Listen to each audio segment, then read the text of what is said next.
What's going on, guys? Made some solid progress on the 1968 Tube Chassis Drift Camaro project. Originally, the LS motor was going to be put in this car, and I already made an engine plate for it, already made the transmission crossmember mounts, but I was able to locate a Chevrolet SB2 engine that you see in it right now. I had to cut out the original LS engine plate mounts just to make this work and kind of start from scratch. So in a way, I kind of, took 4 steps forward, 8 steps back, but that's all good because I can't be more happier to see a Chevrolet SB2 in this car. It is going to be rowdy. So let me show you what I've got done on the engine plate and the transmission crossmember. I think you'll really like the engine plate setup, so let's check it out. Here it is. What you're looking at is a piece of 6061 1/2-inch aluminum that at first I designed at basically a paper template. Then from a paper template, I CNC plasma cut it as just a piece of sheet metal just to verify everything. And I found a design that I was very, very happy with. As you can see, it mounts onto the block through the water pump, outlets, and these bottom pieces here in 3/8 bolts. Obviously, I'm going to use grade 8 for the final assembly, but these, work for now.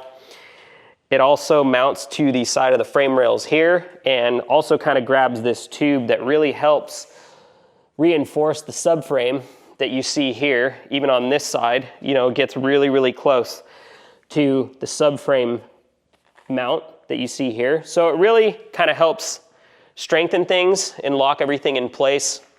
If you're wondering what this section is right here, this is actually where the alternator sits. So the alternator will sit right there. The dry sump pump sits right there. And as you can see, I already have the, crank pulleys. This is the pulley for the dry sump. These are the original pulleys that one went to the mechanical water pump and then the other one went to the alternator and the power steering pump. But with this setup, I designed it to where the only thing that the pulley system is going to be driving is the alternator and the dry sump pump. We're not going to have obviously we're not going to have AC, this is a race car, but we're not going to have a mechanical water pump. We're not going to have a mechanical power steering pump. I've chosen to use an electric water pump, so it eliminates the mechanical pump that will mount there. And then I also decided, let's not use a mechanical power steering pump. I've always wanted to experiment with an electric hydraulic power steering pump that most likely will mount off of this tube, which I will show you guys in a later video, but that is the direction I'm heading with this engine plate. Also, I got to figure out a way to, even though the alternator sits, super high up here, that's a big distance for the serpentine belt to travel, right? And if it's super long, this is a 8,000, 9,000 RPM motor. You get that belt spinning super fast and it goes a distance that far, you get what they have is serpentine belt flutter or belt flutter. And if you have belt flutter, that belt could potentially fly off. So I got to figure out, once I get the alternator up there and I get everything kind of mounted exactly where I want it, I'm going to go ahead and I'm going to start making the serpentine kit. And I got to basically put some idler pulleys somewhere along with a tensioner pulley, because as you can see here, the alternator is fixed. There's no tension in the alternator. So I'm going to have to develop something along those lines as far as its own pulley kit, which is definitely possible. I've done that in all my builds. Once that's established, I'm going to go ahead and take the engine plate back off, and then I'm gonna have it CNC cut, where we can cut some really cool triangles and really cut some grooves, lighten it up a little bit and make it look exactly how my engine plate on my BMW E92 was, because I really liked the way it looked. It just looked so cool, it just being right in front of everything and being billet. But I'm going to do the same with this. The one that I did on the E92, I had the whole entire engine plate cut on my CNC machine. But this one, I decided to have it laser cut. This is actually a laser cut piece that now I have the complete shape. Now if I wanted to add those little, triangle grooves and all that kind of stuff, I can do it easily just by putting it in the machine and just having those cut. That cut a lot of time in half by having someone else laser cut that instead of me having to cut the entire thing. So now let's move on to the transmission crossmember. Originally, the crossmember mount that I had designed sat a lot further, as you can see here. I mean, I had to cut the old mount off and grind it down, make it look like it never happened. You can kind of see how much further back the transmission crossmember had to go, you know, utilizing or being put behind the SB2 engine, because I was still going to use the GSR trans. The GSR trans was still going to mount behind the LS, but I had to kind of change it up a little bit. You know, unfortunately, 4 steps forward, 8 steps back, but it's all good. But I'm really happy with the way that this trans mount is coming out.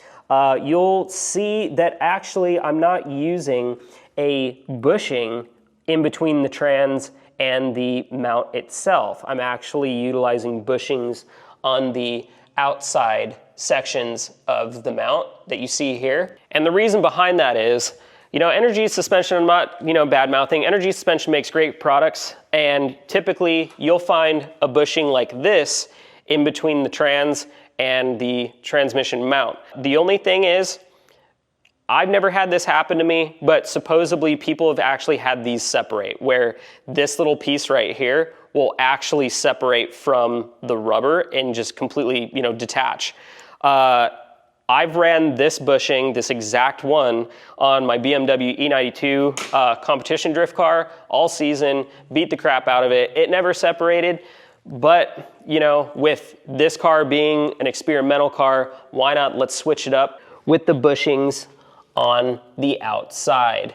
And I think by having them on the outside like this, or let's just say this bushing gets too worn and it fails, there's no way that this mount is going to go anywhere, right? The transmission is definitely not going to go anywhere, you know, versus if it was here and it's separated, you know, that trans can flop side to side, it can go up and down, it can do a bunch of weird things. So I think this will be a cool little experiment to do, and I think is going to hold up really, really well. What you're looking at is this is 3/16 side with a 120 wall 1.5" tube on another 1.5" 120 wall barrel that houses the bushings right there. Also on a 1/2 inch, let me see, also on a 1/2 inch bolt on each side.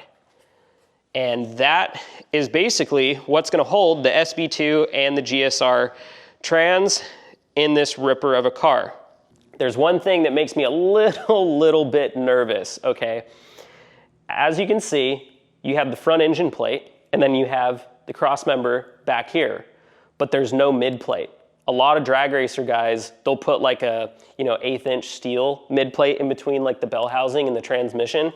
You know, or they'll, you know, make some type of brackets and stuff like that. And, you know, I don't blame them. You know, you're putting 2,000, 3,000, you know, horsepower on a hard launch with 16-inch tires. That's a lot of load. That's a lot of force, right? Drift cars, you know, they don't get that much grip. They don't maybe have that load, but we have a lot of like shock load, because you figure your rear tires are spinning, you know, 100 miles an hour plus, and then you rip the handbrake, they go from 0 to now, and then you get back on throttle, off the clutch, and now it's back up to 100 miles an hour. So we're constantly shock loading the drivetrain. And then on top of that, the bell housing that is on this car, which is a quartermaster bell housing, it's actually aluminum. I'm sure it's cast aluminum, so it might be a little bit on the weaker side. So what I'm thinking, I might even make some side mounts that hook to maybe these bolts right here and bolt to like this tube that you see right here. So it'll kind of plate over like there, and then I'll reinforce the back. You know, I'll put like another piece of plate or tube that will go up to here, and then from there, it will bolt on there and then do some type of a bolt-on scenario on each side. I think that's what I'll do even on this side too. I'll make a plate, you know, again, goes to that tube and does the same. Yeah, most likely I'll just make it out of, you know, some 1/8 inch steel, maybe do the mount itself will be like 3/16, but just a little piece, you know, where I don't really want the engine and trans snapping right there, because I really feel that that's a little bit of a weak point. I could be wrong, I might be overbuilding it, but, you know, I'd rather be safe than sorry. That also is a smaller bell housing. It houses like a 7 1/4 clutch. It is a substantially smaller bell housing, so I think I'm gonna go ahead and make some mounts for that and call it good. I really can't wait to finish this car. This thing has been super fun even to build. Obviously we got some very, very ambitious plans here. We got a Chevrolet SB2 with a GSR trans behind it, air jacks, all fiberglass body panels, modular chassis design. So much is going on with this car. And I'll share some more videos along, you know, as I go. with the build of this car. So much I want to share, and I found a good groove to where I can start making videos where I don't have to video as I work. You know, I don't really want to like be building and recording at the same time. That's just too much for my brain to handle. So what I think my plan is to build and then do recap videos of what I've gotten done and my direction and stuff like that. I hope you guys really like the content. You know, please leave a comment. You want to ask questions, feel free. I'm an open book. Those of you that have subscribed to me already on my YouTube channel, thank you so much for always continuing to follow me. And then everybody on Instagram that follows me at Mason the Driver, I appreciate it. We're in this crazy journey of wanting to build a ultimate 1968 drift Camaro.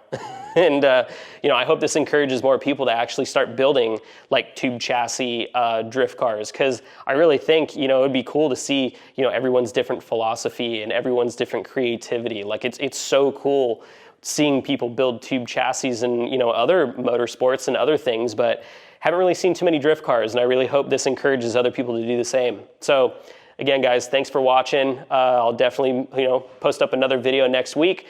Might not be on the Camaro, or who knows, it might. It just depends. There's plenty of things that I can shoot in here and share and even possibly teach.